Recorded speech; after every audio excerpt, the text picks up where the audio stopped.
Well, this Sunday, Reverend Maggie are prepared to offer Fear and Faith. Now, this is really our Faith Sunday series because we started with the White Stone and Letter to God, which is our opportunity to plant the seed and receive from Spirit, what will this year be like? In our following Sunday, we looked at how we use our faith in prayer and use the powerful skills of denials and affirmations to give any fear, any lack, any doubt, the belief that it no longer has any control over us, and affirming a higher truth which aligns us with where we are, where we're going. And last week we talked about dreams and how important it is to stand firm and acknowledge that dream consciousness, which links our faith with the imagination. And there's no small thing about faith. Faith is that power that gives us our ability to perceive and intuit. And fear, I have to admit, there are some times that I have the thought in my head that since I'm a minister and I'm on this spiritual path, I shouldn't feel fear anymore.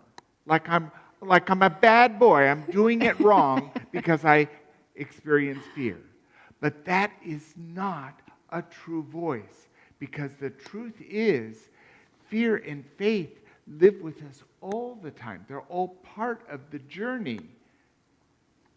What do you think?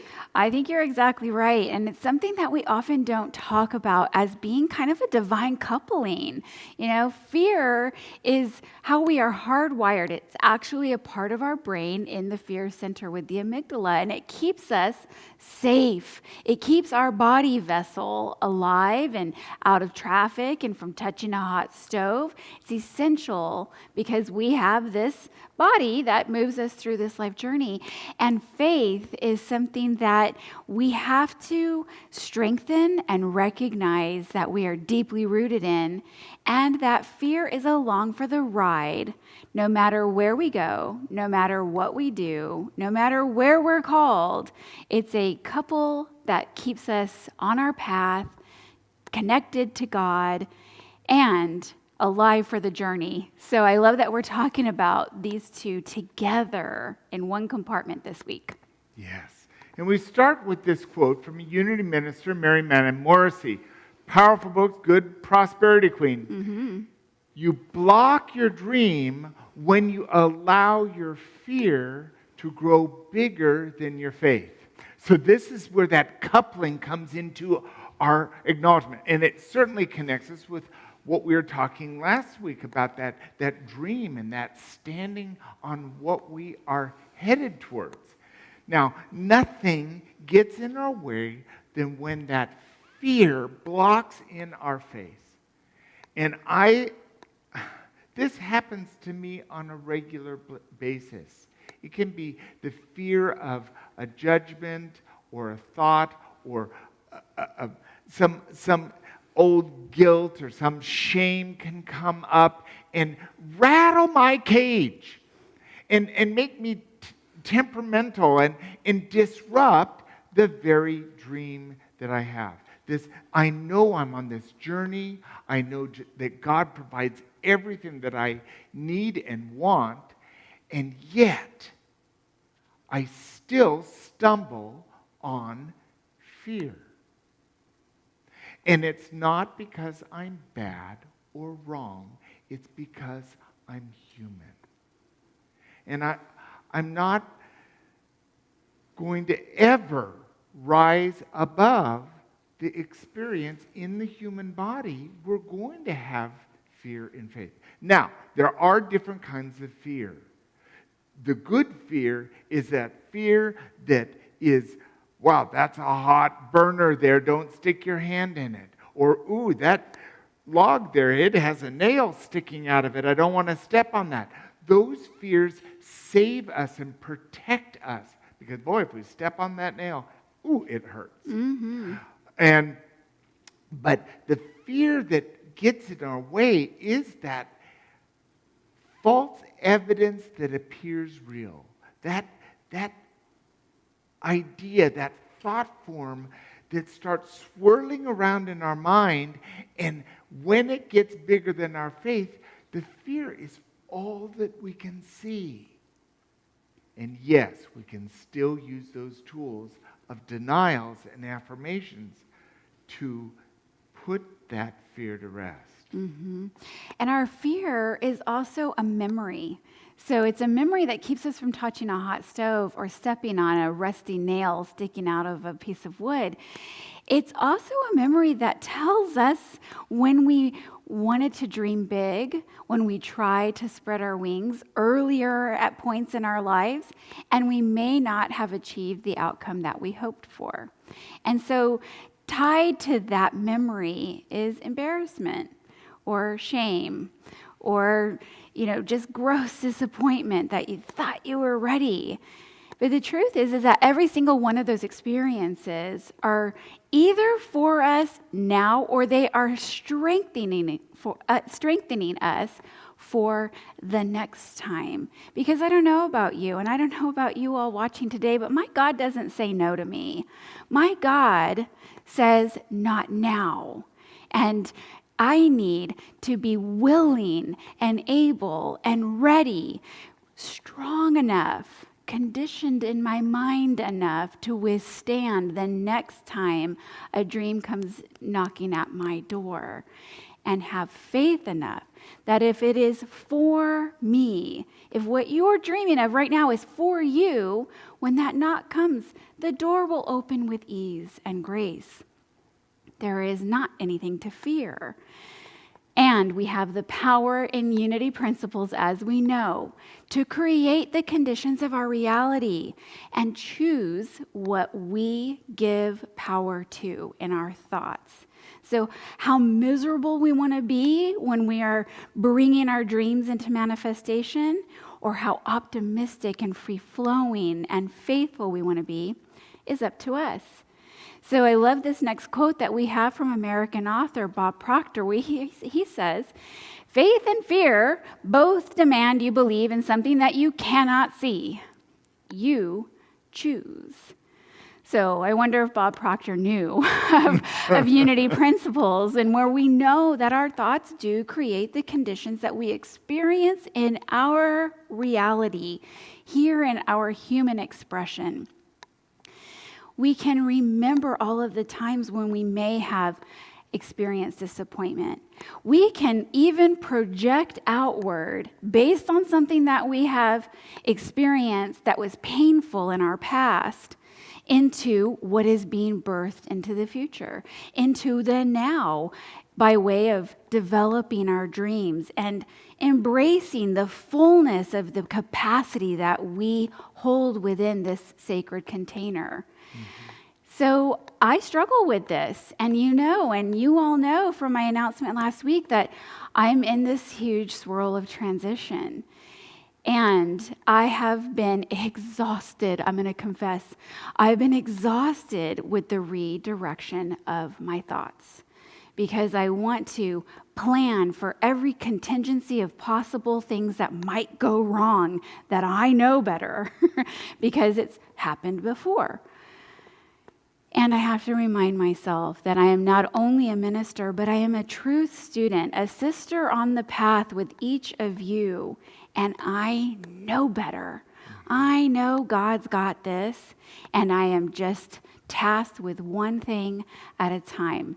And right now, one thing at a time is to keep my thoughts away from fear and despair and open to the possibility of what's coming in life. What do you think?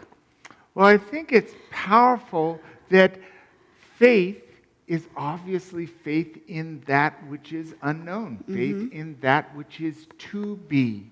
It's not here yet, so we have that faith. And fear is the very same aptitude. It's the same fear in something that doesn't exist. That's the kind of fear different than the physical fear stuff that's our survival base. But those thoughts that get in our way are something we can't see yet. So we either place our faith on it or our fear on it. Mm-hmm. So many times during this global pandemic, so many times in the society unrest, in this very situation where I'm standing here on the platform looking at a camera, seeing no one, and not knowing if anyone's even there. Mm-hmm. Who am I talking to? There's no reaction. I don't even see you fall asleep. And so I can have faith in that and that this is working for us, but I also have fear where I just have no idea if this is working. And I cannot wait until we are back together where we can be able to hug again, able to be in proximity of each other. Mm-hmm. And it will take time, and we will be able to do that. And is it helpful for me on Sunday to stand here in fear of what may or may not be transmitted? No. But if I have faith, then I can continue to align with truth. Otherwise, I begin to posture. Mm-hmm. I began to overmodulate. I began to, I don't know about you, but when I get fearful, often I get louder. It's like, why is that a corollary? Because when I get afraid, I'm uncertain. Mm-hmm. And I got a big voice anyway. So, turn to this wisdom of the wonderful woman, Martha Smock. Unity, she was the head of Silent Unity, and I often turn to her wisdom because she's so easy to relate to. To have faith is to welcome the new, to dare to get out of set ways, out of ruts of living and thinking. Faith is the pioneering quality of the mind. Mm-hmm. Wow! So if I can begin to see my faith is that capacity I have to step out and try something new. Faith is pulling us in our oneness with God to the edge of what's comfortable. Because when we get set in our ways, when we get in that rut of living, we get kind of stuck. And then nothing seems to work quite our way because we're not listening to guidance anymore. We're just living moment to moment in a holding pattern. Mm-hmm. We don't want to live in a holding pattern. We want to be fully alive. But then that calls us on courage because always being willing to pioneer through and not get too comfortable with the way things are because the future is always unknown. We don't know what a half hour from now is going to be or 3 hours. We do not know what the rest of this day is going to bring. And we can certainly sit down and hold on tight because what if? Or we can open our heart and we can go, okay, I do not ever know what's going to happen, but I know that I'm ready and I'm willing to embrace whatever it is because I walk in faith with God, with this glorious unity community that supports me through spirit groups and through prayer consciousness. There's always someone I can reach out to in a text or a call and connect with when I'm not quite feeling where's my direction when we get lost. But it takes courage to open ourselves with our faith and be willing to dare into the next moment, having no idea what the day will bring. You know, human beings and just being in a human body is such a polarity because we are creatures of habit and we love comforts and we have foundational needs that ensure our survival. And we were not placed in one spot in our life and meant to stay there forever. We were placed in our life and expected. It is in our cellular DNA that we will grow.